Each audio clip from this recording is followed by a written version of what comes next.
오늘 우리에게 주시는 여호와 하나님의 말씀은 사사기 20장 1절로 16절까지 말씀입니다. 제가 말씀 봉독하겠습니다. 오늘 우리에게 주시는 여호와 하나님의 말씀입니다.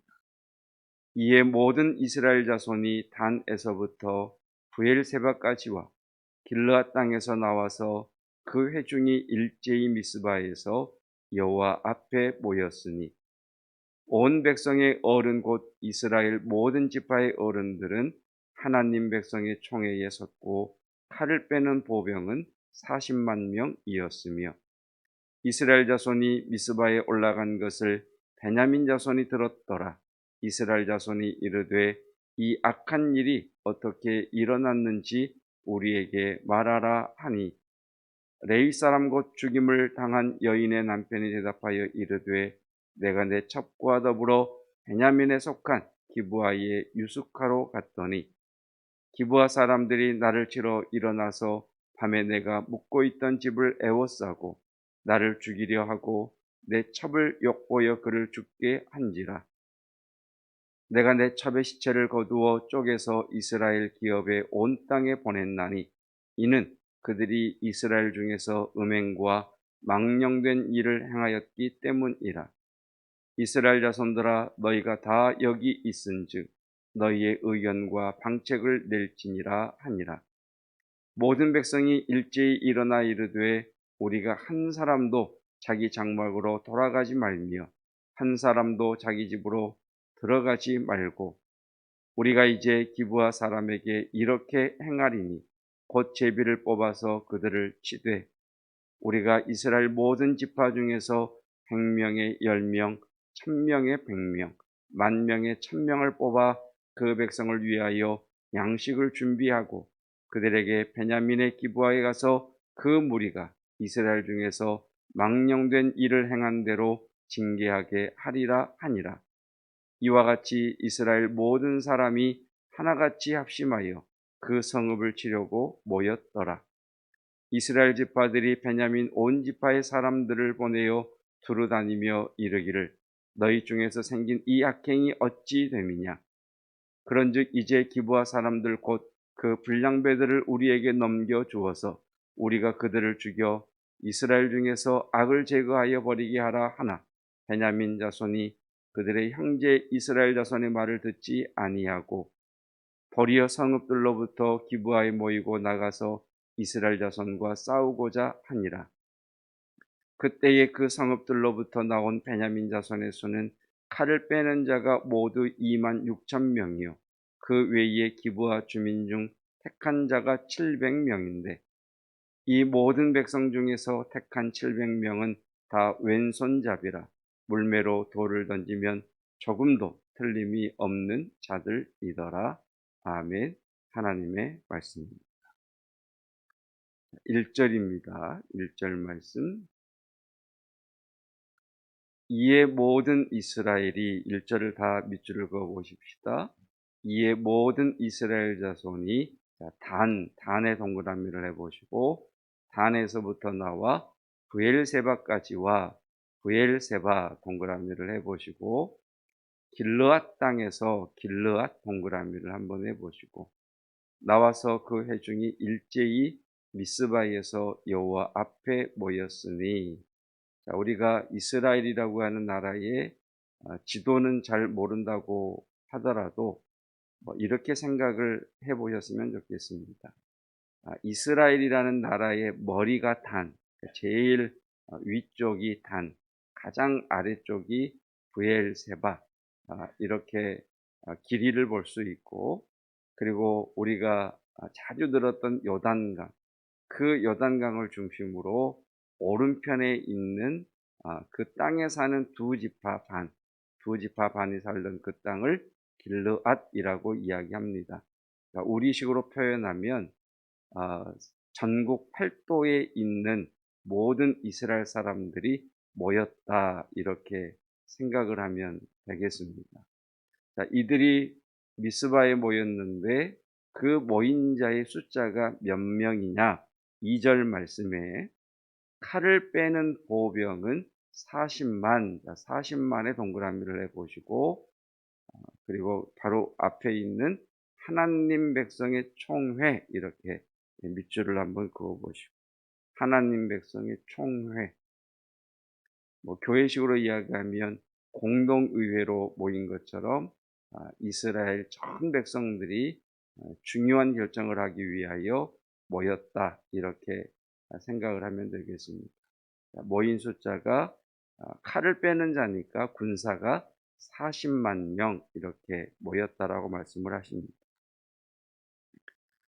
그리고 15절 말씀을 보면 지금 이스라엘 백성들은 베냐민 지파를 징계하기 위해서 모였죠. 자, 모인 숫자가 40만 명. 그럼 베냐민 지파는 몇 명이 모였느냐? 2만 6천 명, 2만 6천 명의 동그라미를 해보시고, 그리고 별도로 특별 특공대가 700명, 2만 6,700명이 모인 겁니다. 다시 1절 말씀을 보도록 하십시다. 자, 40만 명과 플러스 2만 6,700명, 이렇게 이스라엘 백성들이 모입니다. 모인 이유가 무엇입니까? 베냐민의 죄에 대하여 징계하기 위해서이죠. 여러분, 지금 사사시대입니다. 사사시대인데 기드온이 동방연합군들을 몰아내기 위해서 우리가 나라와 민족을 지켜야 되지 않겠느냐, 하나님이 주신 약속의 땅을 지켜야 되지 않겠느냐라고 분연이 일어나서 나팔을 불어 군사를 모집할 때 숫자가 3만 명입니다. 몇 명이요? 3만 명. 하나님을 위하여 헌신하자라고 외칠 때 모여든 숫자가 3만 명입니다. 그리고 드보라와 바락이, 드보라가 사사였을 때 바락을 통하여 일으킨 군사가 몇 명이냐? 10,000명입니다. 우리가 하나님을 위하여 헌신하자, 우리가 하나님을 위하여, 하나님의 약속을 위하여, 하나님의 그 축복을 후손들에게 그대로 물려주기 위하여 일어나자라고 외쳤을 때 모인 숫자가 1만 명입니다. 그리고 드보라와 바락의 찬송 가운데에 사사기 5장 17절을 보면 그 찬양 가운데 이런 말씀이 나옵니다. 길르앗. 자, 바로 1절에서 새 지명 나왔던 것 기억하십니까? 가장 위가 단, 가장 아래가 브엘세바, 요단강 오른편이 길르앗, 이렇게 어찌 보면 중앙에서 멀리 떨어져 있는 나라죠. 자, 그 드보라와 바락이 군사들을 불러 모았을 때 이스라엘의 모든 지파가 참여한 것이 아니라 10,000명이 참여한 것을 두고 뭐라고 말씀하시느냐? 길르앗은 요단강 저쪽에 거주했다. 지금 나라가 위태하고 하나님을 위하여 헌신합시다, 하나님을 위하여 희생합시다 라고 외쳤을 때 길르앗은 요단강을 건너와 모이지 않았다. 강 건너 불구경하듯이 있었다라는 이야기죠. 그리고 단은 배에 머무름이 어찌 됨인가? 단은 자신들의 경제적인 무역 활동을 위해서 별로 그렇게 하나님의 헌신에, 하나님의 부르심에 관심이 없었다는 겁니다. 아셀도 나오긴 합니다만 우리가 1절 말씀과 비교해 보면 단과 길르앗이 어떻게 했는가를 알 수가 있죠. 여러분, 기가 막힐 노릇 아닙니까? 하나님을 위해 헌신합시다, 하나님의 약속을 위하여 우리가 일어납시다, 우리 하나님의 은혜를 다음 세대에게 나눠주기 위하여 우리가 희생합시다라고 이야기했을 때 모여든 숫자는 고작 3만 명, 1만 명. 그런데 길르앗, 우리 지파 중에 하나인 길르앗이 잘못했습니다, 길르앗을 징계합시다 라고 하자 모여든 사람이 몇 명이라고요? 40명. 기가 막힐 노릇이죠. 하나님을 위하여, 나라와 민족을 위하여 일어납시다. 지금은 은혜 받을 때니 우리 은혜 받읍시다. 지금은 우리가 어떤 것보다도 예배를 지켜야 하고 하나님 앞에 거룩한 성도로 분별되어야 할 때이니 일어납시다라고 외쳤을 때는 3만 명, 1만 명. 그런데 우리 가운데에 잘못한 사람이 있으니 그 사람을 혼내줍시다라고 했더니 모인 사람이 한편에 40만 명, 한편에 2만 6,700명. 여러분, 저와 여러분들은 하나님의 부르심 앞, 하나님을 헌신하는 일에 뛰어드는 하나님의 사람들이시기를 축복합니다. 다른 교회를 이야기한다는 것 자체가 좀 어울리지 않습니다만, 여러분, 은혜가 넘치던 교회에서 은혜가 떨어지는 교회의 모습을 보십시오. 예배든 안 나오는 사람이 교회의 어떤 문제 때문에 서로 다툼이 생기고 관계가 깨어져서 우리 재직회로 모입시다, 공동회로 모입시다라고 하면 어쩜 그렇게 많은 사람들이 모여드는지 모릅니다. 그냥 평상시에 성도가 보이지 않으면 전화 한 통 없던 사람들이 그런 일이 생기기 시작하면 자기가 아는 모든 전화번호를 다 동원해서 성도들을 교회에 모읍니다. 여러분, 저와 여러분들은 오늘 말씀 앞에 하나님의 부르심 앞에 먼저 달려갈 수 있는 하나님의 사람들, 기드온이 불렀을 때에 거기에 달려가는 3만 명, 그리고 돌아가라 할 때에 끝까지 남은 300명, 드보라와 바락이 군대를 일으켰을 때에 분연히 떨치고 일어나 그 어쩌면 죽음의 자리일지도 모르는 헌신의 자리에 섰던 그 10,000명의 무리 가운데에 저와 여러분이 서 있기를 주님의 이름으로 축복합니다. 그리고 4절입니다. 4절. 레위 사람 동그라미를 해보시고 6절 말씀 밑에 있는 뒷부분을 줄을 그어 보십시다. 이는 그들이 이스라엘 중에서 음행과 망령된 일을 행하였기 때문이라. 음행과 망령된 일 밑줄을 그어 보십시오. 자, 40만 명이 모인 이스라엘 여호와의 총회에서 레위 사람이 무엇라고 이야기하느냐? 그 베냐민 지파는 음행과 망령된 일을 행했다, 이렇게 이야기를 합니다. 그리고 13절입니다. 자, 지금은 이제 이스라엘 백성들의 총회 가운데에서 그들이 하는 이야기입니다. 13절. 그런즉 이제 기브아 사람들 곧 그 불량배들을 우리에게 넘겨주어서 우리가 그들을 죽여 밑줄을 그어봅시다. 이스라엘 중에서 악을 제거하여 버리게 하라. 악을 제거하여 버리게 하라 라고 이야기를 합니다. 자, 베냐민 지파에 있었던 악행과 음행이 무엇입니까? 예, 동성애요. 또 레위인의 첩을, 성폭행, 집단으로 성폭행하여서 그 여인을 죽게 한 것이요, 또 나그네를 영접하지 않은 것이요. 그러면 여러분, 베냐민 지파에만 이런 일이 있었을까요?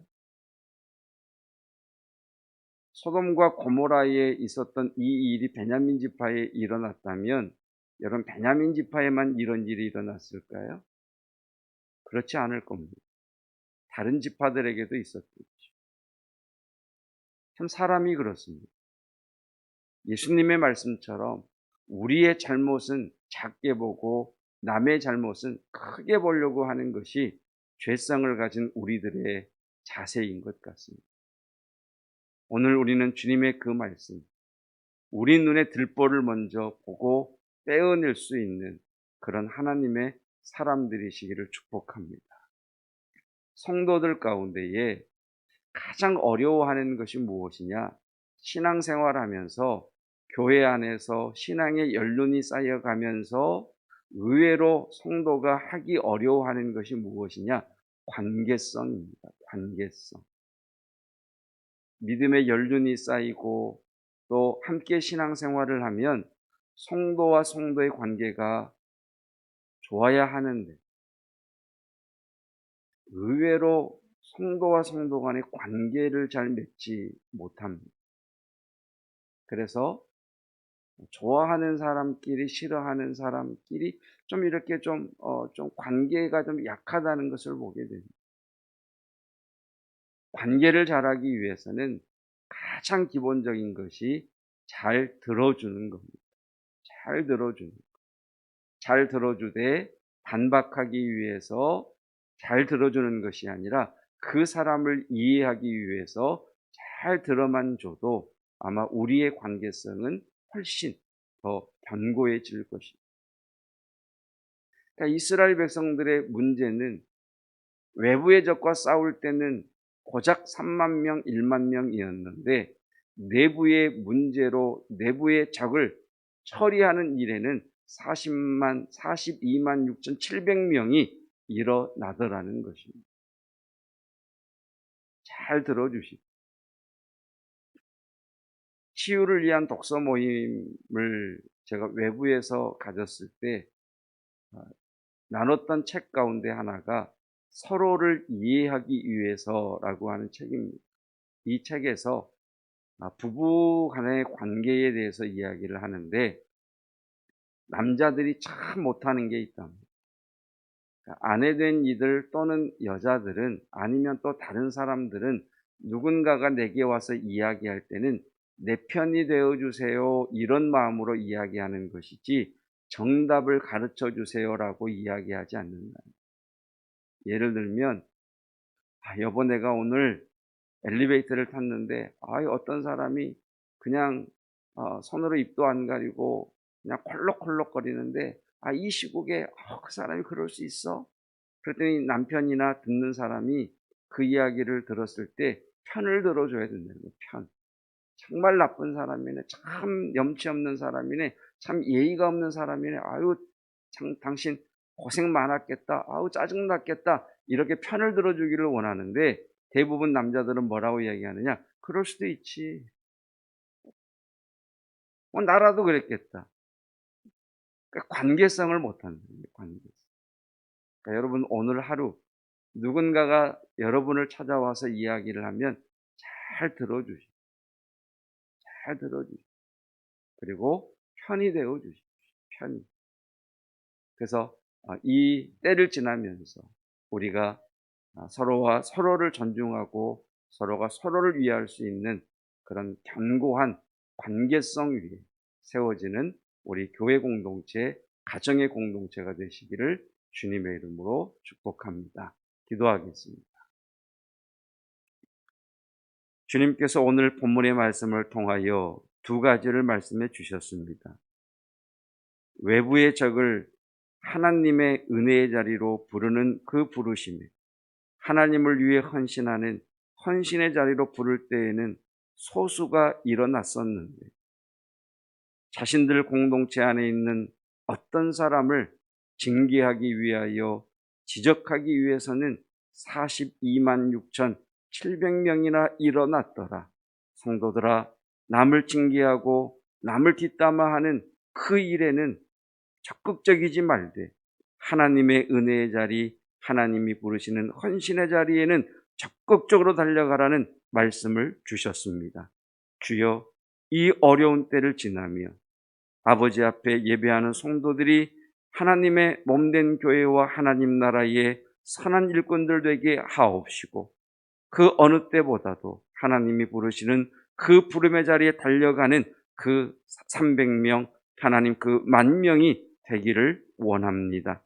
하나님 아버지, 외부의 적을 공격하자고 할 때에는 소수가 일어났는데 자신들의 공동체 안에 있는 어떤 사람의 죄, 어쩌면 나에 드러나지 않은 죄를 그 사람에게 징계하고 그 사람의 죄를 부각시킴으로 도리어 자신이 얼마나 그 사람보다 더 의로운가 하는 일에는 하나님 42만 7천 명이 일어나 서로의 주장을 옳다고 여겼던 것처럼 하나님 우리의 공동체 안에 특별히 가정 공동체 안에서 잘 들어주는 관계성을 온전히 세울 줄 아는 하나님의 성도 되게 하옵소서. 우리가 하나님의 말씀도 잘 들어야 되겠지만 가장 가까이에 있는 가족 공동체, 교회 공동체에 성도들의 말을 잘 들을 수 있는 성도 되게 하시고, 하나님 그 말을 들었을 때에 기꺼이 마음으로 그들을 위로하고 그들을 위하여 기도할 수 있는 우리의 마음 되게 하여 주시옵소서.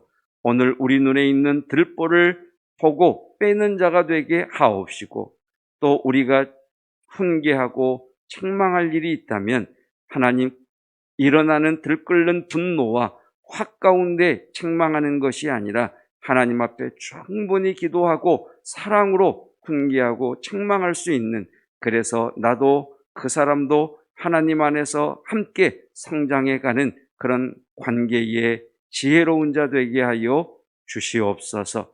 연하여 기도합니다. 특별히 육체의 약함 가운데 있는 이들의 가운데 역사하여 주셔서 치유의 역사가 일어나게 하시고 빠른 회복의 역사가 임하게 하옵시며, 하나님을 향한 온전한 소망이 견고해지게 하옵소서.